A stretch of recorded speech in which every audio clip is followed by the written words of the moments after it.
Olá, bom dia a todos.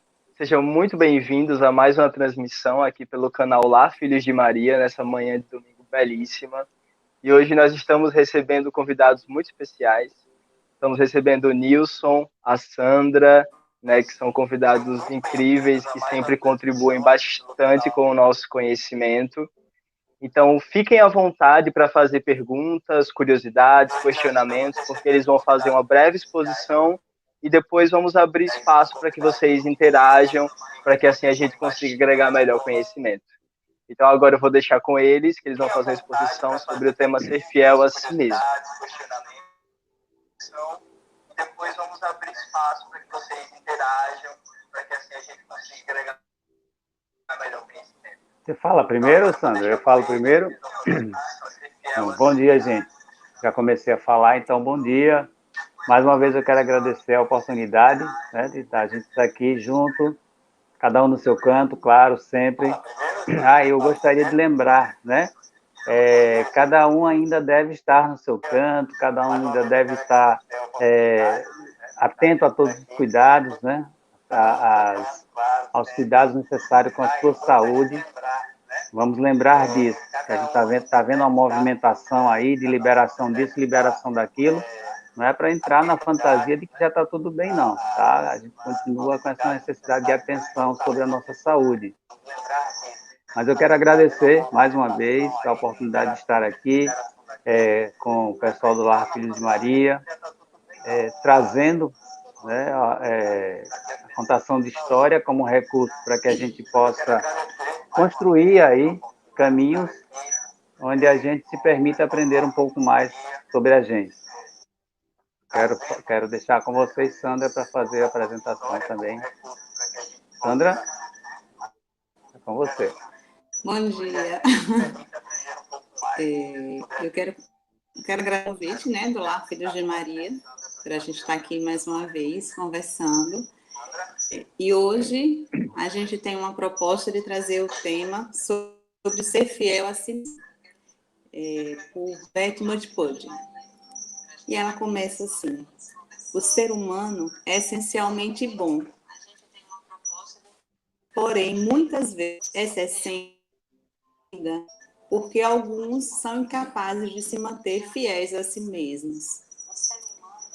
Trago um conto indiano, extraído do Katha Sagra, que hindi significa Oceano do Rio dos Contos, que nos propõe esta reflexão.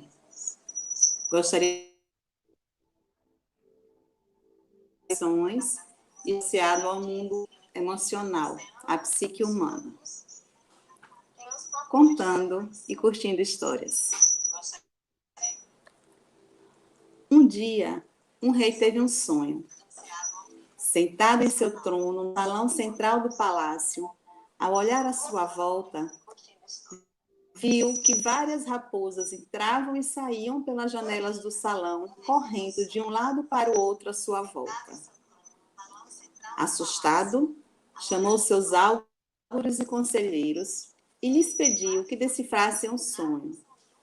Mas nenhum deles deu uma resposta que lhe satisfizesse.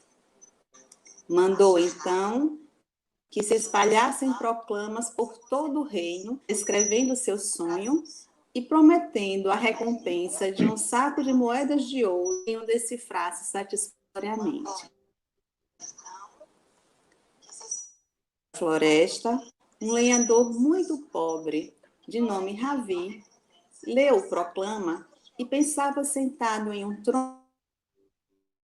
Seria bom se ele soubesse o significado daquele sonho, pois um saco de moedas de ouro o redimiria de sua miséria.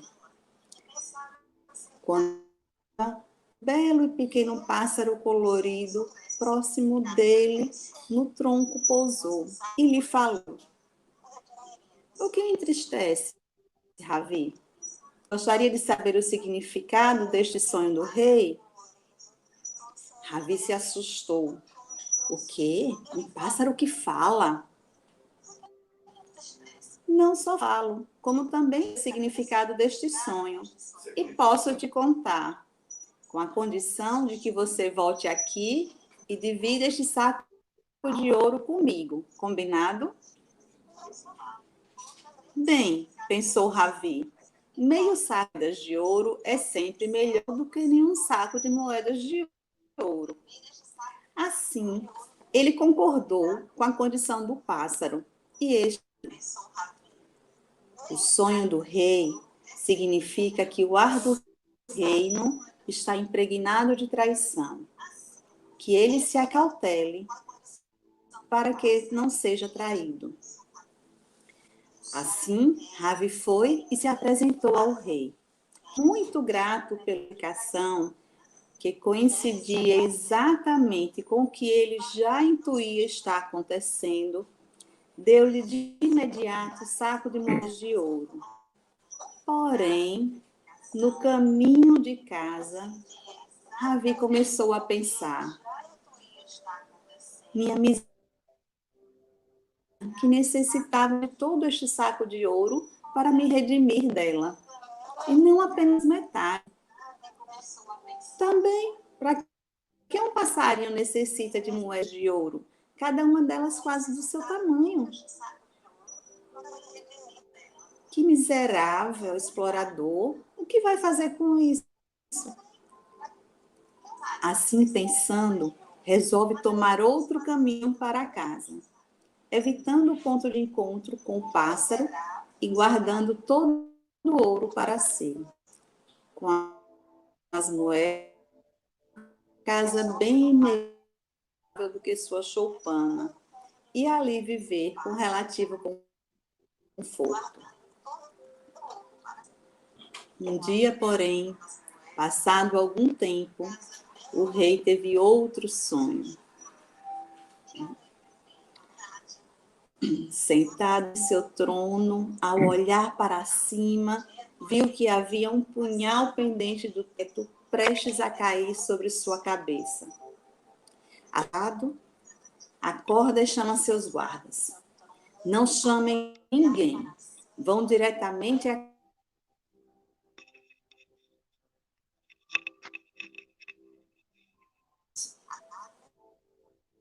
diga-lhe que ele deu moedas de ouro como recompensa. Qual não foi a surpresa de Ravi ao ver a guarda real em sua porta? Tentou se esquivar do convite, mas foi informado pela mesma que a recusa ao convite do rei é punida com a morte. Assim, pediu que lhe contassem o sonho e lhe dessem um dia para pensar. Quando os guardas se retiraram, porém, entrou em desespero. Como faria para salvar sua vida? Sua e sentasse naquele tronco, pondo-se a lamentar. Em breve, o pássaro veio. O que houve, Ravi? O rei teve um novo sonho? Sim, se puder me ajudar, comprometo-me, seja lá o que for que eu receba, dividir contigo, com certeza. Então, o pássaro, aceitando a proposta, falou. O sonho do rei indica que o reino está impregnado de violência. Vai e diz a ele para que se acautele, para não ser vítima de um ato violento. Ao falar do significado do sonho ao rei, este, mais radiante que nunca, entregou a Ravi 2 sacos de ouro. No caminho de volta para casa, porém, Ravi pôs-se a pensar. Como esse passarinho é desleal e aproveitador, usa minha dor e aflição para enriquecer as custas. É um vil e ordinário, já terá sua recompensa com uma bela pedrada. Com este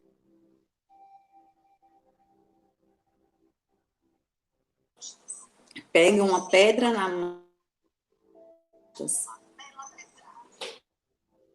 cima, ele a lança com força, mas o pertamente levanta voo a tempo e a pedra apenas passa de raspão. Assim,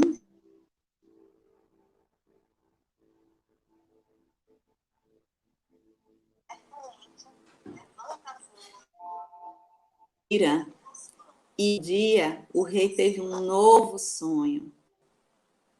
Agora, sentado em seu trono, vê ovelhas muito brancas entrando e saindo pelas janelas e correndo à sua volta. Sem hesitações, chama sua guarda e manda que tragam Ravi à sua presença, com a promessa da recompensa de 3 sacos de ouro. Perplexo à porta, Ravi usa a mesma estratégia de ouvir o sonho e pedir um dia para pensar. Porém, agora seu desespero é total perspectiva. Se é que o pássaro sobreviveu, como haveria de confiar na mente, após quase morrer através de suas mãos? Como havia sido ingrato e brutal. Reconhecendo seu erro, Ravi chorou amargamente. Sem ter mais o que fazer, arrastou-se até a floresta e sentou-se no antigo tronco. Para sua surpresa, o pássaro em breve aproximou-se e pousou. Novo sonho do rei, Ravi. Sem caber em si de alegria, Ravi pôs-se de joelho ante o pássaro, perdões por sua passada. O pássaro, sem dar muita atenção a estas demonstrações de arrependimento, concordou em dizer o significado do sonho, com a mesma de sempre, metade da recompensa. Diga ao rei que as ovelhas representam pureza. Agora, pureza e honestidade impregnando o ar do reino. Que ele desfrute e fique em paz. Correndo na direção do rei e sonho, Ravi recebeu abraços e condecorações de um soberano ainda mais feliz, pois afinal, agora será boa. Receber seus de ouro, Ravi desta vez finalmente mostrou-se sinceramente determinado a corrigir seus erros do passado e encontro. Aqui está, belo pássaro colorido, o meio saco de ouro que te devia da primeira vez, saco de ouro que te devia da segunda vez e um saco e meio que te devo por este terceiro sonho. Ao todo, 3 sacos de ouro, tudo que acabo de receber, além do meu pedido de perdão. Para sua surpresa, porém, o pássaro não necessito de moedas de ouro. Tudo o que preciso são sementes para me alimentar, um galho para pousar, asas para voar e meu canto para embelezar meus dias. Tenho tudo isso sem necessitar de ouro. Também não necessito de seu pedido de perdão. Esperei que você agisse de maneira diferente.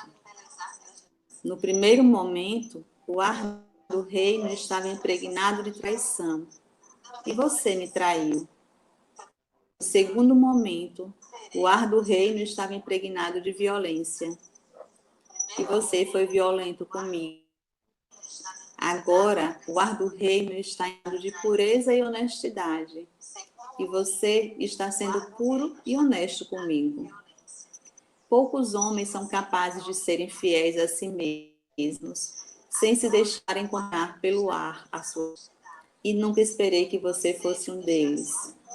Leve seu ouro e seja feliz se puder. Apesar da miséria, continuar vivendo dentro de ti.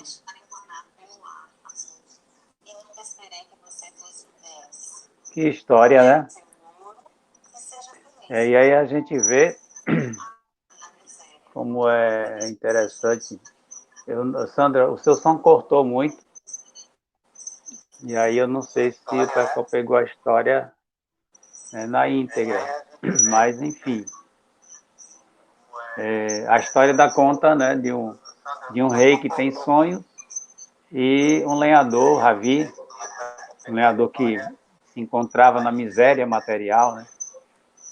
ele acredita na possibilidade de desvendar esses sonhos, decifrar esses sonhos, porém, ele tem a ajuda de um pássaro, que é um personagem fictício da história, que traz para ele essas interpretações, essas leituras. É interessante que a cada momento que o rei necessita do Ravi, né, para essas leituras, ele se compromete a retribuir ao Ravi, e o Ravi se compromete numa retribuição paralela ao pássaro, né, por essa oportunidade. E é interessante a gente parar para pensar que essa história associada ao tema, né, ser fiel a si mesmo, o que é que a gente pode compreender, né, sobre essa fidelidade? Como é que a gente pode, inclusive, alcançar essa fidelidade, ter uma compreensão sobre essa fidelidade como uma necessidade para o nosso aprimoramento, para o nosso autoconhecimento? A temática que a gente trabalha está sempre voltada para esse propósito, né, do autoconhecimento. E essa não é diferente. Só que aí fica uma pergunta interessante sempre quando a gente trata desse assunto, né, que é quando é que a gente deve começar, quando é que a gente deve entrar nesse processo de autoconhecimento, essa busca, quando é, em que momento da nossa vida, da nossa existência, a gente deve entrar ou pode entrar nesse processo de busca. Sandra, tem alguma ideia, Sandra? Quando é?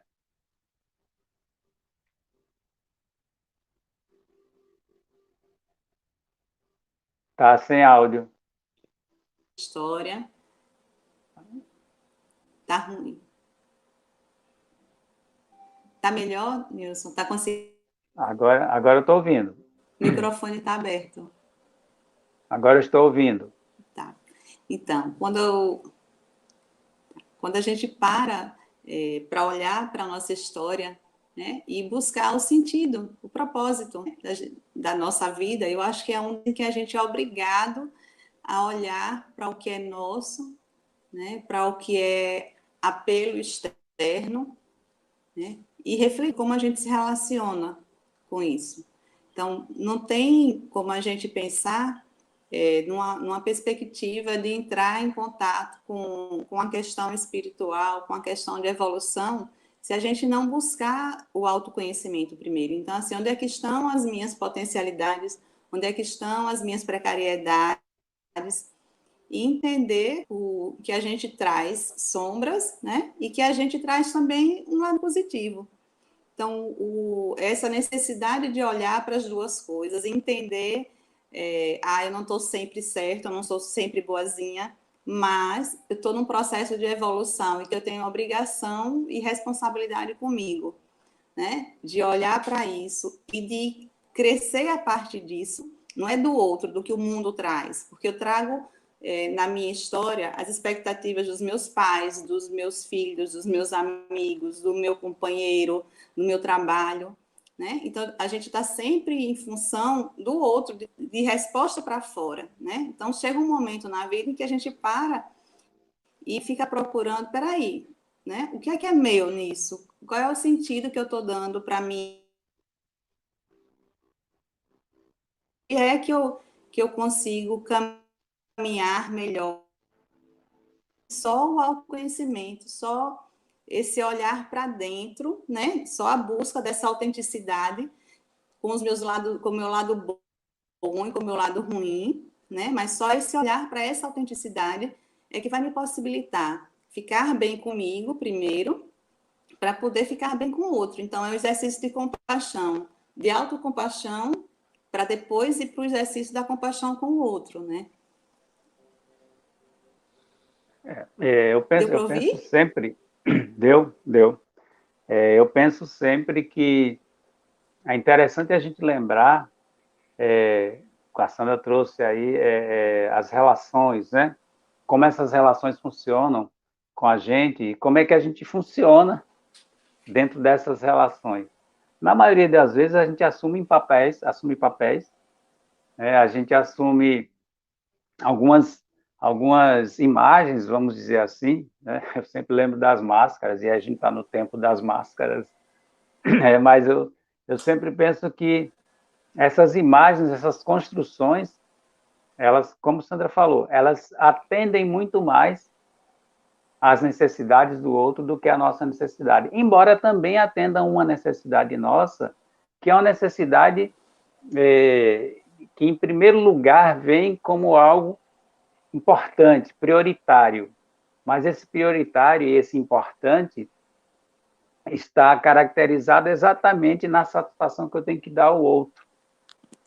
E pensando isso, né, é interessante a gente refletir em que momento eu busco uma autossatisfação. Complexo, né? Porque eu posso estar buscando autossatisfação exatamente nesse movimento de satisfazer o outro. Eu me sinto contemplado a partir do momento que eu atuo de uma maneira que o outro se sinta bem com a minha presença, se sinta bem na relação comigo. Então, eu acredito que o momento em que a gente, né, porque a questão que a gente colocou lá no início foi essa, em que momento a gente começa a fazer essa busca? Em que momento a gente começa a ter um olhar sobre essa atitude de fidelidade conosco, ou seja, sobre a nossa autenticidade? A partir do momento que a gente toma consciência disso como uma necessidade. E a gente só vai tomar consciência disso a partir de um desejo próprio, de uma vontade. Só para a gente contextualizar, né, dentro desse espaço que a gente se encontra aqui, do lar, né, Filhos de Maria, que está dentro do contexto espírita, só para a gente lembrar que lá no Livro dos Espíritos tem uma questão, a questão 919, eu sei que tem um público aí que não é espírita, né? Mas fica a dica para vocês, se quiserem depois pesquisar, é um livro interessante, o Livro dos Espíritos, um livro que foi codificado por Allan Kardec, que traz informações e orientações dos espíritos acerca do comportamento humano, né? E acerca de várias outras questões que a gente precisa ter conhecimento, ter uma aproximação. Mas são várias perguntas, né? Esse livro é constituído de perguntas, e na questão 919, as perguntas são numeradas, na questão 919, tem uma pergunta que Allan Kardec faz, a codificação do Livro dos Espíritos, ela se constituiu dessa maneira, tá? Allan Kardec fazia pergunta e os espíritos respondiam através dos médiuns que trabalhavam ali junto com ele nesse processo da codificação. Então, a pergunta era: qual o meio mais eficaz para nos melhorarmos nesta vida e resistirmos às solicitações do mal? Essa pergunta que Kardec fez. A resposta, eu digo como sempre porque já li o livro. Então, como sempre, a resposta dos espíritos ela é bem objetiva. E eles respondem o seguinte: um sábio da antiguidade vos disse, conhece-te a ti mesmo. E aí? Então, o que sinaliza o momento que a gente vai iniciar esse processo de busca, de autoencontro, é exatamente o momento que a gente começa a perceber, que a gente começa a refletir a respeito da nossa existência. No início, a gente não dá muito conta disso, mas quando a gente começa a se relacionar com o mundo, com as pessoas que estão no mundo, com os acontecimentos do mundo, a gente tem a oportunidade de fazer reflexões. Na maioria das vezes, Sandra trouxe um pouco disso na fala dela, o que tem validade no comportamento, no pensamento, na maneira de ser, para a pessoa, é o senso comum.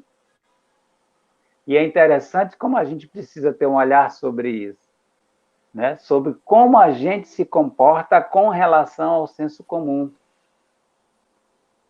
A minha opinião, qual é a minha opinião sobre isso? Qual é a minha opinião sobre aquilo? O que é que eu penso a respeito disso? O que é que eu penso a respeito daquilo? Segundo a literatura, e eu coloquei aqui algumas anotações, Sócrates, nas falas dele, ele fazia questionamentos aos seus ouvintes. Se ele tratava sobre um assunto e alguém emitia uma opinião, trazia a sua impressão, ele perguntava para a pessoa: você acredita realmente nisso que você está dizendo? Você crê nisso como uma verdade? Você crê nisso como uma verdade? O que é que você pensa a respeito disso que está falando? Então, acredito que essa seja a dica. Quando a gente entrar em contato com determinadas situações, quando a gente se relaciona com essa dinâmica que é a vida, a gente tem que ter sempre esses questionamentos. E, ó, detalhe, a gente tem que estar também atento às respostas, né? Eu lembrei do orai e vigiai. A gente tem que estar atento a essas respostas. Na maioria das vezes, as perguntas são feitas já com uma expectativa da resposta. Quando a resposta ela vem por um caminho diferente, por um viés diferente daquela expectativa, às vezes não é dado muita importância a essa resposta. E há uma repetição daquele comportamento em torno do momento em que se fez o questionamento. Diga aí, Sandra. Querendo falar? Então, Nilson, me perdoe, mas eu praticamente não consigo te ouvir e está cortando muito aqui, eu não estou conseguindo acompanhar. Eita. Bom, então eu vou continuar falando. Então, a respeito desse momento em que a gente para, né, e compreende essa necessidade de busca, a gente tem que parar para fazer a busca pelo nosso interior, pelo nosso íntimo. Essa busca, mais uma vez, como eu falei no início, a busca não é pelo que o outro pensa a meu respeito. Porque senão imagine você numa multidão de relação, como é que seria você, como é que você se configuraria diante da necessidade de atender a cada expectativa a respeito do seu comportamento? E aí a gente vai para aqueles papéis. Como é que a esposa deve se comportar com relação ao marido? Como é que o marido deve se comportar com relação à esposa? Como é que os filhos devem se comportar com relação aos pais? Como é que os pais se comportam com relação aos filhos? E aí a gente vai ampliando esse ciclo de relações e tentando compreender e perceber como é complexo você viver somente no intuito de atender à expectativa, à atenção, à necessidade do outro. Em algum momento, você vai entrar num conflito que vai pedir uma atitude diferente. Em algum momento, esse conflito, ele pode, inclusive, paralisar você, a ponto de tornar você alienado a tudo que você se encontra, a tudo que você se relaciona. Então, esse é um desafio muito grande, de você buscar a sua autenticidade, atuar com a sua autenticidade. E aí a gente vê, para quem faz essa experiência, é possível perceber o quanto isso começa a mexer nessa dinâmica de relações, até porque a gente tem que lembrar que todo o processo de desenvolvimento ele se dá a partir das relações, né? Lembrando que naturalmente somos seres que necessitam viver em grupos. Então, à medida que a gente vai processando esse entendimento sobre o nosso comportamento, à medida que a gente vai aperfeiçoando o nosso comportamento no sentido de trazer essa autenticidade do saber sobre si mesmo, do ser fiel a si mesmo, à medida que isso se processa, algumas consequências vão ocorrendo no entorno. As pessoas vão percebendo o seu processo de mudança. E aí, gente, acontecem várias coisas com relação a isso. As pessoas elas podem compreender o processo de mudança como algo positivo, ah, que legal, está mudando, e as pessoas podem compreender esse processo de mudança como, inclusive, algo agressivo, é algo que incomoda, a partir do momento que fulano já não pactua mais com o que eu penso, fulano já não concorda mais com o que eu falo, fulano me vê de uma forma diferente que começa a me colocar, de certa forma, distante nessa relação. Diga, Sandra. Sandra? Conseguindo entender quase nada. Oh, caramba, lamento. Interessante. E eu gostaria de comentar, fazer um comentário sobre isso, que você trouxe, que a gente vive, né, a gente se constrói, se enxerga nas relações com o outro, né? E aí que a gente vai construindo a partir disso.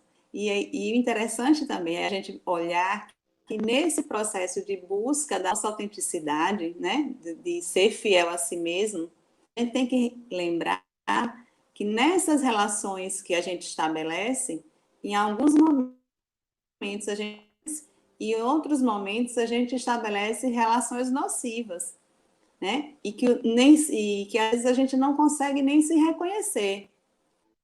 Onde que a gente está sendo saudável e quando é que essa relação é nociva? Então, o que é uma relação saudável? Uma relação saudável é uma relação que estimula você a buscar a sua essência, quem você é, e não quem eu quero que você seja, né? Quem eu quero que você seja, não, mas quem você é. E a partir dessa relação, da construção desse ser, o outro olha para você e diz, eu gosto disso aqui, eu quero isso aqui comigo, eu não gosto disso aqui, isso aqui. Essa compreensão de relação saudável e relação nociva, ela tem que passar por esse crivo da gente se olhar e perceber o quanto existe de autenticidade nossa naquela relação. Então, quando eu me relaciono com você, eu estou vivendo a minha essência, eu estou sendo quem eu sou, ou eu estou fazendo o exercício uso de várias máscaras para ocupar vários papéis, né, para atender as várias expectativas, inclusive as minhas, dos que eu construí, né? Então, porque às vezes a gente vai se sabotando porque a gente constrói um sonho, né? Constrói uma fantasia de um jeito de relacionamentos de conto de fadas, e aí a gente alimenta esse sonho inteira, né? E vai construindo relações buscando isso e dentro de si nessa construção, em busca desse sonho que se tem. Né? Então, esse processo de autenticidade é você olhar para as relações, você olhar para as pessoas e entender, não, a princesa do conto de fadas, né? O outro não é o príncipe que vem no cavalo, mas, assim, a gente, coisas positivas, e a gente se apoia e se ajuda na construção do nosso melhor. Compreensão de como a gente estabelece essas relações é muito importante para que a gente também ache que está fazendo uma coisa boa quando a gente está prejudicando o nosso crescimento e o crescimento do outro, porque a gente não se engana sozinho, né? Quando a gente constrói esse mundo de fantasias, a gente também joga sobre o outro o peso de atender todas as expectativas, né? De trazer características de perfeição, de chegar num cavalo branco, de dar conta de tudo. E a gente não faz isso porque é bom ou porque é malzinho. A gente faz botar o pé no chão e olhar os meus defeitos, as minhas precariedades, as precariedades do outro. Mas a gente constrói uma relação saudável de se apoiar para que cada um saiba o que é, né? E cresça em cima disso. Eu acho que é o grande desafio que todos nós temos, né? Quando você falava, eu estava pensando aqui a respeito da fantasia que você colocou. É interessante que é tão fantasioso que o cavalo tem que ser branco, né? O cavalo, por que o cavalo tem que ser branco? Por que esse príncipe não pode vir de moto, de bicicleta, enfim, né? Ele não compõe a fantasia do jeito que a gente quer. E lembrando sempre que a nossa, quando você trouxe aí, né, esse paralelo da relação saudável, a relação nociva ou danosa, né, a gente tem que lembrar o seguinte, gente, que a relação saudável, ela não é uma relação para atualizar os termos, não é uma relação de fake news, né? Não é uma relação baseada naquele perfil que está lá no Instagram, no Facebook, né? No próprio WhatsApp, né? As pessoas botam as imagens de gatinhos, né? Enfim. Aliás, eu acredito que essa é uma expressão da fantasia. Essa expressão da fantasia caracteriza a dificuldade que a pessoa tem de lidar consigo. Porque por mais que eu goste de cavalos, se eu coloco no meu perfil de identificação pessoal a imagem de um cavalo, eu tenho que olhar para isso com muita atenção. Eu tenho que ter um olhar sobre isso. Em que momento essa imagem realmente está me representando? Eu falei do cavalo, mas a gente pode pensar em várias outras imagens, né? Em que momento a imagem da pessoa submissa, sujeita, realmente me representa? Realmente ela caracteriza a minha identidade, a minha autenticidade? Em que momento, né, esse meu movimento de Maria vai com as outras me representa?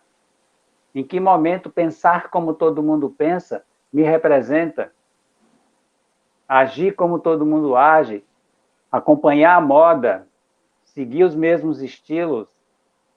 Na maioria das vezes, as pessoas só fazem isso porque ainda não empreenderam essa autobusca, esse autoencontro. Então, eu acredito que é interessante, a partir do momento que a gente começa a perceber com mais clareza essas questões, a gente sentar e refletir. Senta no meio-fio, reflete, ou numa pedra, e reflete a respeito disso.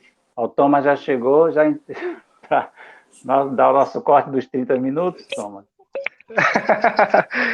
Eu amei vocês falando agora, e a gente vê nessa questão a importância dos arquétipos, né? Que eles trazem em si uma energia elementar. Uhum. Olha, antes de tudo, eu queria exaltar o passarinho da história, porque eu amei esse passarinho. E você vê que a lição importantíssima que ele nos traz, eu não preciso de ouro, então a gente vê, eu só preciso de sementes e um galho para pousar. A gente vê que a vida é muito mais simples, a gente que acaba complicando de uma certa forma, se encaixando nessas necessidades que a sociedade nos impõe, como se fossem necessárias, mas que não são, para que a gente possa comprar essas ideias. Então é tudo mais simples, né? E é interessante, Thomas, você chama atenção para isso, mas é interessante, gente, eu sempre tenho cuidado para a gente não caminhar pelo radicalismo, tá? Quando o pássaro diz que não precisa do ouro, ele não está dizendo que em momento algum ele precisa se relacionar com isso. Inclusive, dizer que não precisa do ouro é o momento em que ele está se relacionando isso como uma realidade para ele. Que ele traz, a gente conhece a figura do pássaro, ele traz, eu só preciso de sementes para me alimentar e asas para voar livre. Né? Então, isso é um reconhecimento que ele faz dele. E exatamente essa a proposta que ele traz do autorreconhecimento que a gente deve começar a refletir. Tem outra coisa que você trouxe o pássaro, tem outra coisa que lá no final da história, o pássaro traz uma questão, digamos que, reflexiva, não vou dizer complexa, não, senão o pessoal fica meio... Mas para a gente refletir, que ele fala para o Ravi que o Ravi vai continuar vivendo com a miséria interior. E aí eu e Sandra, sim, nós entramos num parafuso legal para discutir sobre isso. Né? Como é que isso fica para os ouvintes, né? Principalmente para os ouvintes, que aí eu peço perdão para falar dessa forma, para os ouvintes que entram na fantasia de que essa história é um conto de fadas. Né? Então, quando o pássaro fala da miséria, da manutenção, o entendimento que a gente conseguiu chegar, pelo menos a gente convergiu nesse sentido, é que ele fez uma provocação. Ele fez uma provocação. Então, quando ele fala da miséria permanente do Ravi, ele faz uma provocação. Eu acredito que sim. Sim. Ô, Nilson, como que funciona? Eu quero saber agora, como que funcionou para você o seu processo de autoconhecimento? Como que você ingressou nesse processo? Como ele se deu? Olha, eu vou dizer para você que quando você fala como ele se deu, passa a ideia de que já está pronto, né? Já. Gente, isso é um Como ele está processo. sendo produzido? Isso é um processo constante, né? Diário, né? Uma produção que você não tem como. O que eu estou trazendo é o seguinte, que a gente deve entrar no processo. Mas eu acredito que não há como você afirmar que, consegui. Porque é diário. Você lida com situações diárias. O seu cotidiano é que vai lhe cobrando isso. E é interessante que essa cobrança, ela funciona assim. Vou falar como é que funciona comigo. Você vai no caminho, aparentemente certinho. Chega lá na frente, você dá um tropeção. Na maioria das vezes, quem ainda não está investido dessa necessidade do processo de mudança vai xingar o obstáculo que promoveu o tropeção, né? E vai continuar. Dá uns pulinhos ali para passar a dor do dedo e vai continuar. Então, no meu processo, a topada, para mim, é o essencial. Dei a topada, volto lá, opa, que foi isso?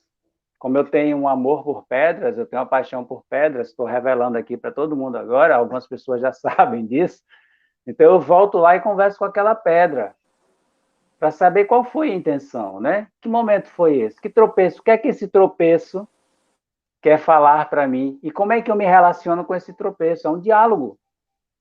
Então, eu vou dialogar com esse momento, né? Com essa dificuldade, com a complexidade de algo que se apresenta para mim. Então, o processo, ele se dá, Thomas, nesse caminho, tá? Como o nome diz, é algo processual, né? Não tem como você afirmar, mudei, transformei. Não, a transformação é constante. Inclusive, se você me permite, aqui no livro, tem um livro que a gente foi buscar, que é O Homem e Suas Buscas, né? É de Samuel Buller-Mark, o espírito Samuel Buller-Mark. Ele foi psicografado por Lindomar Coutinho, tá? E aí ele diz o seguinte, afirmo com base em todo o acervo espiritual disponível que muitos milênios são necessários para que o espírito possa ensaiar possibilidades de mudança. Milênios. Principalmente para a gente que já tem, eu acredito que já tem, né, como certificado esses processos existenciais, pré e pós-existenciais, a gente compreende que esse avanço, esse aprimoramento não é de hoje para amanhã, né? Eu não começo a participar dessas lives, né, nesse isolamento domiciliar, me relacionar mais com as pessoas em casa e amanhã, quando tudo, né, tiver um reinício, eu já estou completamente mudado. Não. Eu posso, inclusive, encontrar algumas pedrinhas lá no meio do caminho e ter que me relacionar com essas topadas. Então, é assim que se dá o meu processo. Nada pronto. Nada pronto. Muito, muito a ser revisado, inclusive. É uma construção diária, né? Esse processo é uma construção constante. Diária. Porque é exatamente o que você falou anteriormente. Vigiai e orai. É você estar sempre atento a tudo que chega, porque a informação chega de todas as partes. E eu estava até comentando isso ontem à noite no grupo de estudos, e é engraçado, porque às vezes você fica triste do nada, e você, no processo do autoconhecimento, a ideia é você saber de onde veio aquele sentimento. É saber de onde que veio aquela vontade de comprar aquilo ou de estar daquele jeito. E se relacionar com isso, exatamente. E conseguir dar um bom andamento para esse sentimento, né? Isso. Thomas, quando você traz, eu sempre tem uma atenção com isso, quando você traz orar e vigiar, que eu trouxe inicialmente, claro, a gente tem que estar atento de que a gente não está falando daquela ideia do orar e vigiar para não cair em tentação. Eu penso assim, né? Não é, a gente não está falando disso. A gente está falando do orar e vigiar, e como o Thomas acabou de falar, o orar é refletir. Orar é refletir, tá? Orar não é ficar ali de olhinho fechado, mão junta, acho que as pessoas ainda fazem isso, né? De ficar ali de olhinho fechado e mão junta e pedindo para que os céus lhe ajudem. Eu até sou muito... eu gosto de fazer muita implicação com essa história de ajuda cair do céu. Porque se a gente entra nessa crença, a gente acaba entrando num movimento de não fazer muito também. Tá? Exato. Então, quando se fala do orar e vigiar, eu acredito que não é para que o mal não lhe atinja, é para que você saiba se relacionar com o mal. Exato. A gente tem que saber, o processo evolutivo é isso. Se você nega a existência do mal, em momento algum você pode afirmar que é bom, ou que é do bem. Se você não se relacionou com o oposto. Você só pode afirmar isso, e quando eu falo relação, gente, por favor, com muito carinho, quando eu falo se relacionar com o mal, eu não falo de se tornar mal também.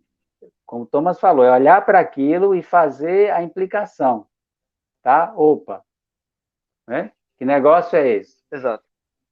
Se eu entro nesse movimento, como é que eu me sinto? Como é que eu fico? Como é que eu percebo isso? E aí volta lá para o Sócrates, né? Você acredita nisso? Você pensa o que a respeito disso? Exato, porque nós somos fuzilados com pensamentos diários de todas as partes, né? E às vezes a gente acaba comprando ideia que não é nossa. Algumas e é exatamente essa questão. Né? Exato, exatamente. E essa questão do rótulo é muito curiosa, né? Porque a gente às vezes está na questão trabalhando um sentimento e a gente rotula como ódio, como raiva. E às vezes quando a gente tira esse rótulo, a gente vê que é um ser que está ali precisando de atenção, né? E a gente só precisa abraçá-lo.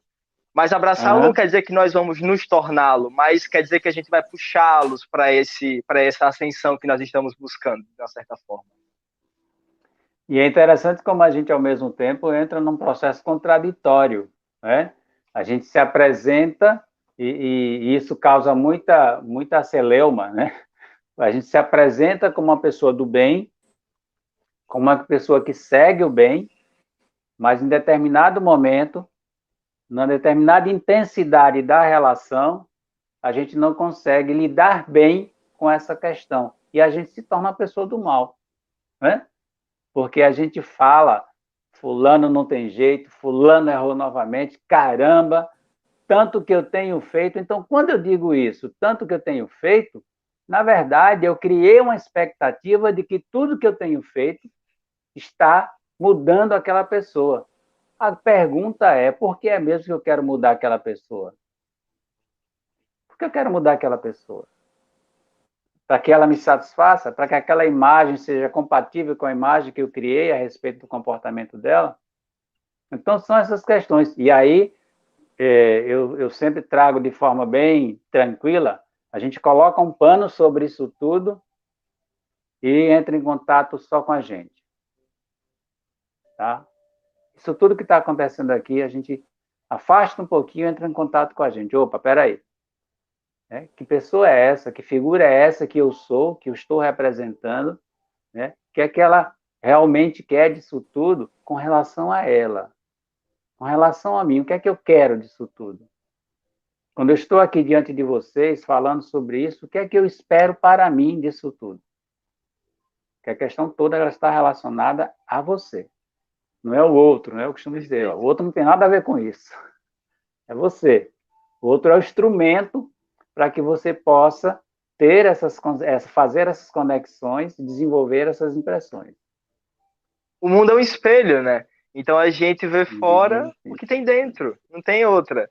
E quando a gente começa a trabalhar nessa forma, a gente avança muito. Porque quando você passa a enxergar certos defeitos no outro, você... Não, peraí, isso aqui está em mim antes. porque se não estivesse eu não estaria percebendo. Eu achei muito curioso que a Mari, na última live que a gente fez, ela falou, bateu, doeu, toma que é teu. Porque é E bem essa ideia, né? estava pensando exatamente nisso agora. Eu já ia falar, né? É a psicologia quem traz isso, né? Então, assim, está incomodando, para, dá atenção, não rejeita, né? Não se afaste, não fecha, não finja que não está ali, né? Se relaciona, está incomodando, se relaciona, vai lá e pergunta, né? Qual é, o que é que há, né? Como é que isso está acontecendo, por que isso está acontecendo? A Sandra quer falar alguma coisa, Sandra? Não está nem ouvindo. Oi, Sandra. Está perplexa com essa conversa toda. Desde tanto tempo eu consegui ouvir você falar, você quer falar.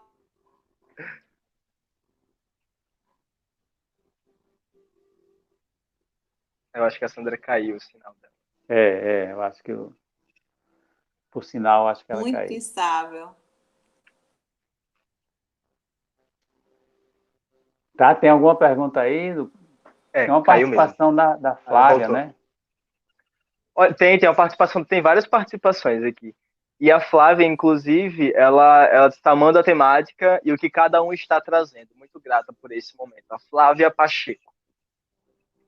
Oi, Flavinha. Obrigado, Cheiro. Flávia.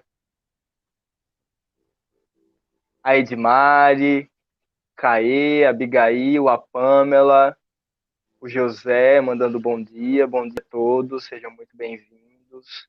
Fique à vontade para participar, para mandar curiosidades, questionamentos. Outra questão muito interessante foi a das personas, né? Que você falou nessa questão da gente se encaixar, cada um. Porque é engraçado, é exatamente essa questão, né? O meio exige um tipo de pessoa e você, para se sentir aceito, né, nessa necessidade de se sentir aceito, você veste aquela máscara para ser encaixado. E aí a gente vai criando várias, né, ao longo da nossa vida. E o processo de autoconhecimento é essa unificação mesmo, né? De todos esses seres. É interessante, Thomas. Eu gosto sempre de trazer para uma linguagem mais clara, mais atual. Você fala sobre as máscaras, não tem como pensar em máscara, em outra máscara, senão as que a gente tem usado ultimamente, né? Essas máscaras de proteção. Mas interessante, Sim. metaforicamente a gente pode olhar para isso. Vocês percebem o que está acontecendo? As pessoas vêm buscando modelos de máscara, né? Modelos. Máscaras que combinem com a roupa, né? Atualmente tem máscaras que caracterizam, né, a imagem da pessoa, a fisionomia da pessoa. Então, eu não consigo olhar para isso como um sinal, né, disso que a gente está tratando aqui. Então, porque o que é que resta para se relacionar com o outro diante do momento que a gente está vivenciando agora com relação ao uso de máscara? É o olhar. O que resta para a relação com o outro é olhar. É tanto que lá no início do uso das máscaras, eu ouvi uma coisa interessante de um grupo de mulheres. Elas disseram bem assim, agora a gente não precisa mais se preocupar com roupa, porque o povo só vai olhar para as nossas máscaras. Eu achei interessante isso, né? Parecem coisas bobas que são colocadas, mas se você para refletir a respeito, né? E traz para ali uma representação, uma lógica, né? Por que esse pensamento foi construído? Isso, gente, quando a gente fala que parece bobo, nada do que a gente faça deve ser colocado nesse lugar da bobagem, né? De qualquer coisa, de qualquer jeito. Não, do julgamento, né? Tudo tem um fundo lógico que deve ser dado atenção. Então, quando a gente hoje, usando as máscaras, né, procura aperfeiçoar a máscara que está apresentando, a gente está representando exatamente isso, a necessidade de se apresentar bem para o outro.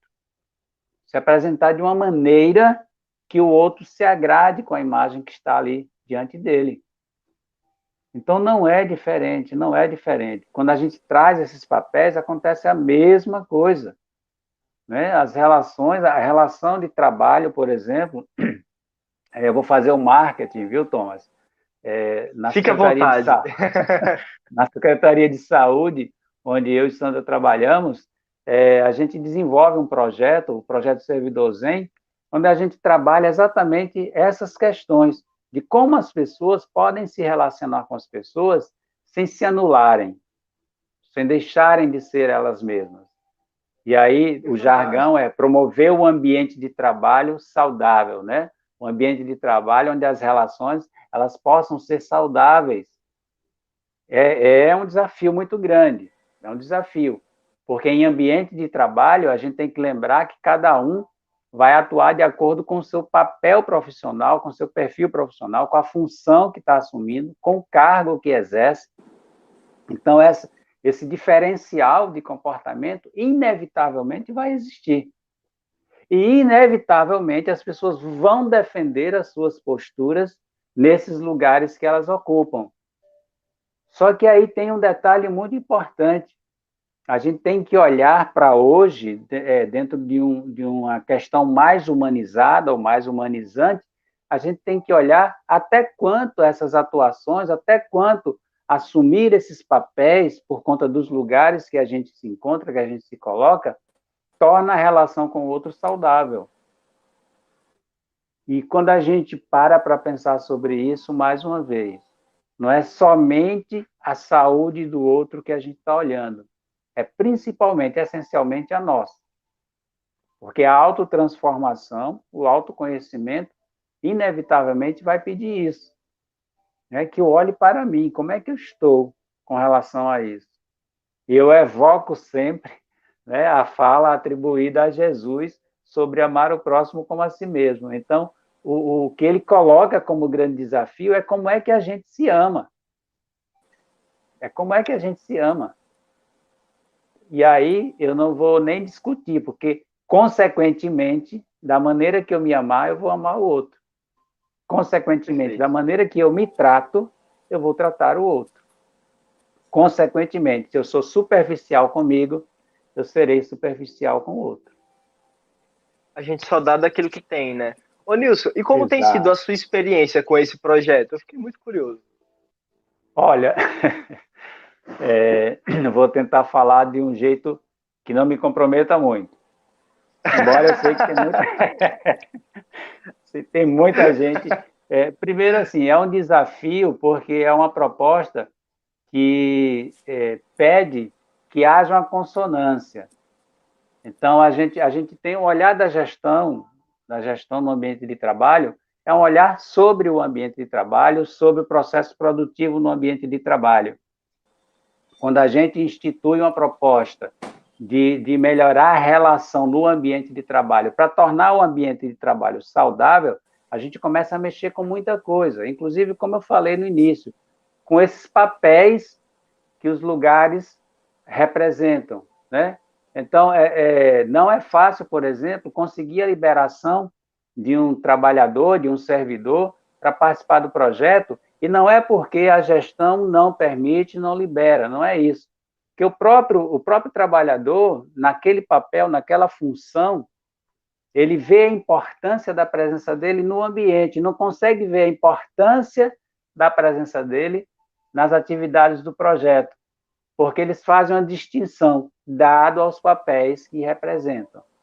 Né? Se eu saio daqui dessa função e venho para aqui, para esse ambiente, onde eu vou sorrir, onde eu vou dançar, onde eu vou respirar, eu estou saindo da importância desse lugar.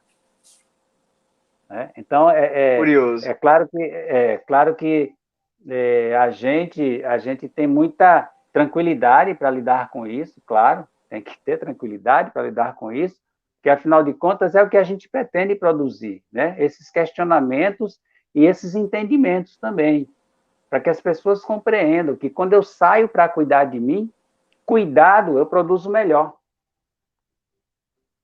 Pronto.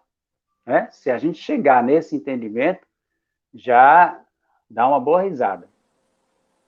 É porque, de uma certa forma, a sociedade e todo esse processo de formação do homem, tipo universidades, colégios, eles nos ensinam, eles nos automatizam, eles esquecem do humano que tem ali no meio, e eles produzem advogados, médicos, mas eles esquecem do ser que está ali. Então, quando vem alguém e mostra o ser que existe ali dentro, ele pensa que ele está fugindo totalmente, né? Uhum. E esse é o grande desafio, né? O ser se encontrar em si. Exato. Porque a questão também, a gente tem que ter o cuidado, às vezes eu ouço assim, o seu projeto, e quando eu propus esse projeto, eu trouxe ele como uma característica de projeto para todos, né? Esse projeto, inclusive a sustentabilidade dele é a partir da participação do servidor. Se o servidor não está ali presente, o projeto não existe.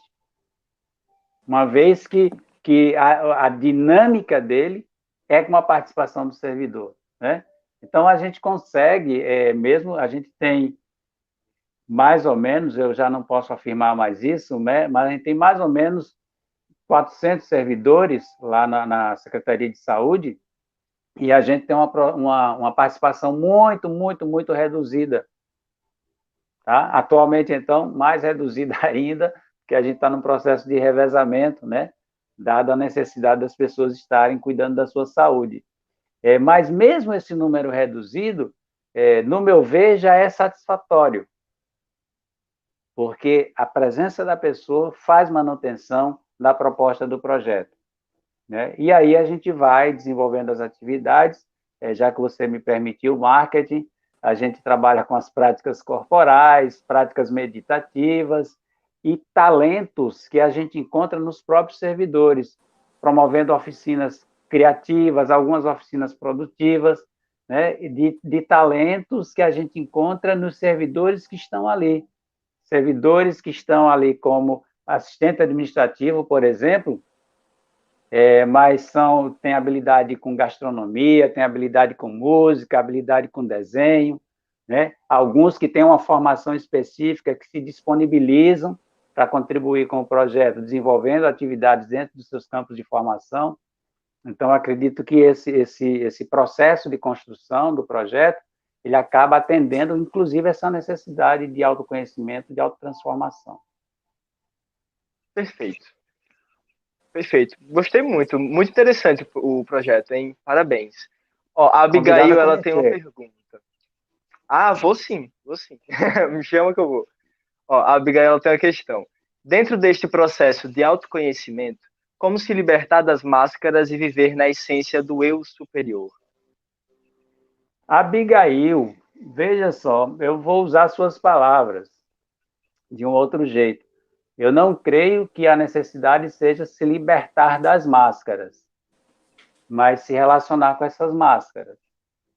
Olhar para as máscaras e compreender o que cada uma representa. E cada uma vai representar exatamente o que você necessita que seja representado.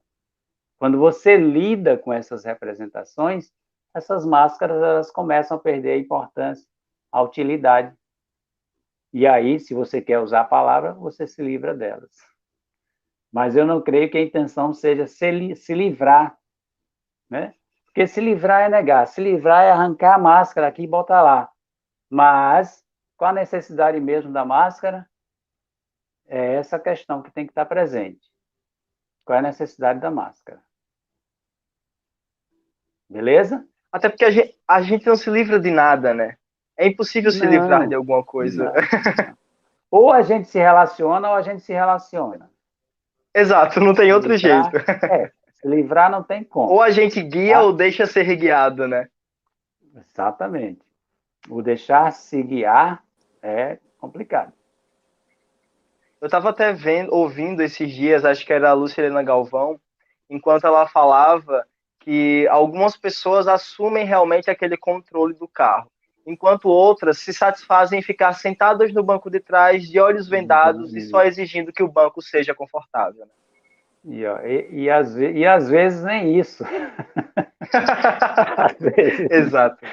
Às vezes a condição já satisfaz. Né? Então, a gente tem que estar atento para isso, gente. Assim, por que a gente entrou no carro? Né? Qual foi a nossa necessidade? Sim.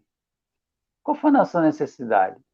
Né? Qual o fim? Né? Qual a finalidade desse carro?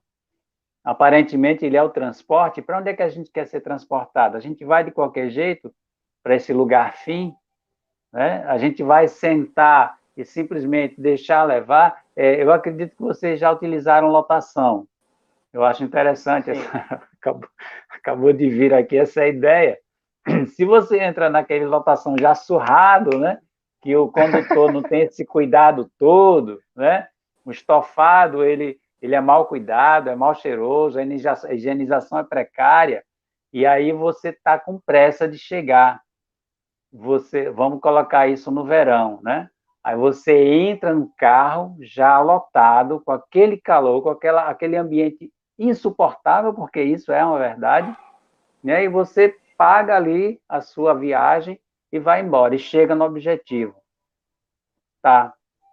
Sabia que você pode chegar no objetivo carregado dessa energia desconfortável do transporte que você usufruiu? Se você faz uma viagem mais tranquila, né, com um carro higienizado, pelo menos, né, não precisa nem um ar-condicionado, mas que seja bem ventilado, né, uma música agradável, você vai chegar no seu ponto final, beleza, né? Caramba, que legal, massa, valeu os R$ 4. É diferente, é Exato. diferente. Então não dá para você embarcar em qualquer viagem de qualquer jeito. Você tem que definir, construir, pensar num roteiro, né? Qual é o meio de transporte que você vai utilizar para essa viagem? O que é que ele tem que ter? O que é que ele tem que oferecer para que você se sinta bem nessa viagem? Perfeito. E se relacionar, saber se relacionar é exatamente o segredo, porque para você manter essa comunicação com o seu eu superior, você precisa da intuição. A intuição é como se fosse um caminho que os conecta. Só que às vezes essa intuição está tão abarrotada com esses conteúdos que a gente não encara e aí bloqueia. E aí a gente perde essa comunicação fantástica. Então, é olhar para si mesmo e saber lidar com isso tudo, para que a gente consiga desafogar o fluxo e assim se aproveitar dessa essência, né? Fluir, deixar fluir essa essência com o eu superior. Isso é E fundamental. aí, Manter-se consciente, né? Para que você consiga enxergar quando esses conteúdos vêm. Manter sempre consciente. Seja lavando um prato, seja varrendo uma casa, fazendo o que quer que seja, mantenha-se sempre consciente naquilo que você está fazendo. É uma dica aí legal.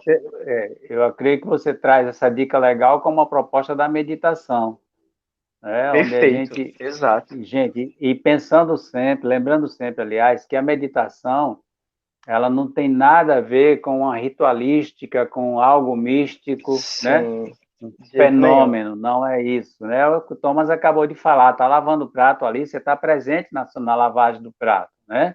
Está olhando a água como cai, está vendo, aliás, não deixar a água cair à toa, não, né? Mas está vendo a água ali que você está Exato. usando, né? Está vendo o sabão, a constituição de todo o material que você está ali em contato, né? Isso é você estar dentro da realidade. Isso aí você está em contato com o momento presente, isso é muito importante. Aí a gente vai realmente desobstruindo esses canais que possibilitam essa comunicação com o seu interior. Exatamente. Olha, o nosso tempo, infelizmente, está chegando ao fim, temos 1 hora e 8 minutos, e foi um prazer enorme conversar com vocês. É uma pena que a Sandra ela teve um probleminha de conexão, mas Sandra, É, você quer falar alguma coisa? Você consegue ouvir a gente? Eu ela acho vai e que não. volta, né? É, Ela tá com um probleminha de conexão. tá, Mas tá. vamos marcar um outro bate-papo desse, porque foi muito produtivo. Eu tenho certeza que para todos vocês que estão assistindo também. Então foi um prazer enorme. Muito obrigado pela presença de todos aqui. Se vocês ainda não são inscritos, se inscrevam no canal lá, Filhos de Maria. E eu vou deixar agora com o Nilson para ele se despedir de vocês. E eu quero agradecer desde já a presença de todos. Um grande beijo. E tenham uma boa semana. Então, gente, eu quero agradecer, Thomas, quero agradecer pelo convite sempre, né? Agradecer pela presença de todas as pessoas que estão aí, né, nos seus cantinhos, atentas a esse bate-papo, a esse diálogo, que é um diálogo que a gente precisa ter com a gente sempre, viu?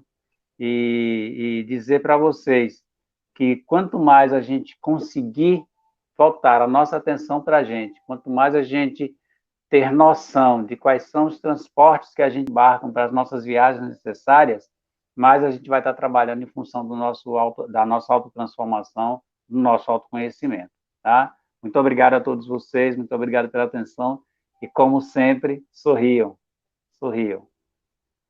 Sandra Perfeito. vai conseguir falar, Sandra? Já Sandra, estamos no finalmente. Isso já disse tudo. Muito obrigado, tchau. Um beijo a todos, até mais. Boa Obrigado, semana. vocês também. Tchau.